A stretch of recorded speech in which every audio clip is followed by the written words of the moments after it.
Hey guys, I hope you're doing well. I hope you had a great day so far. I hope your week is going well. I hope all your plans have been working out. It seems like all my plans are finally wiggling, jiggling into the groove that we wanted to. That's kind of how it goes in sports. You push a little and then rest a little and then push a little and then learn a little and then rest a little. And it's awesome. I'm loving it. Two things. One, I sometimes get asked how strict I am to keeping to my times on my diet. And the second thing, remain grateful. Okay, I always say that. I think I haven't mentioned in a couple of videos. I really want you to remember to remain grateful. We sometimes forget. I always say we sometimes we're in a hurry.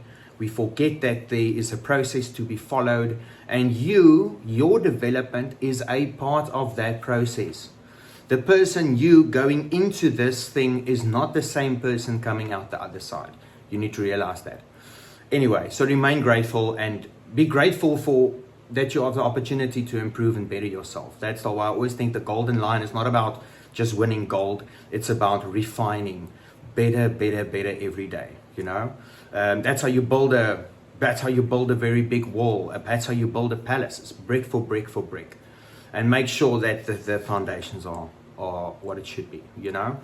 Anyway, that's remaining grateful. Secondly, how strict to be on your times.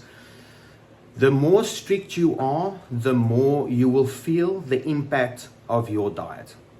If we talk about the results, this differs athlete to athlete and the diet that they're following and their consistency.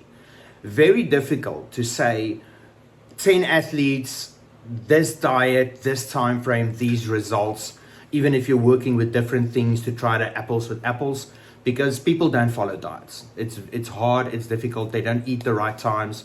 If you had to say for the next 12 weeks, eat your food every single time on the time, then it means just you have a very flexible or very structured life. In other words, flexible meaning that stuff just doesn't pop up. Maybe your work, you have a certain, even with me, I'm very flexible with my time.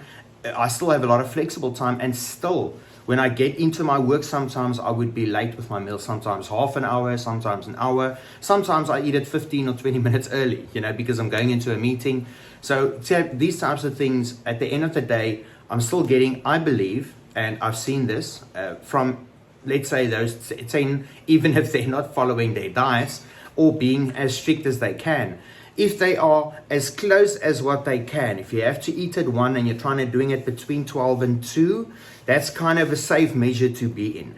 But pulling it a little bit back from that too early, then it's too close to your lunch, it's going to be a big gap for you. Hunger, cravings, problems, right? And if you stretch too far out, it's going to be too close to your next meal, and then you don't want to eat the meal, Again, this differs depending on the stage of your diet. The closer you get to shows, you don't give a fuck about meals close to each other because you're going to be hungry. Makes no difference. You're going to eat and you're like, Quibi, I'm still hungry after I ate. Great. If we're hitting the minimum protein amounts that I want, I'm fucking happy. I don't give a shit. The carbs and the fats we're working with is just to manipulate to get the fats off, to get the body shredded. Straight fucking up. So anyways, that's just a little bit of an overview for those two things to keep in mind. Have a great night, guys. See you tomorrow.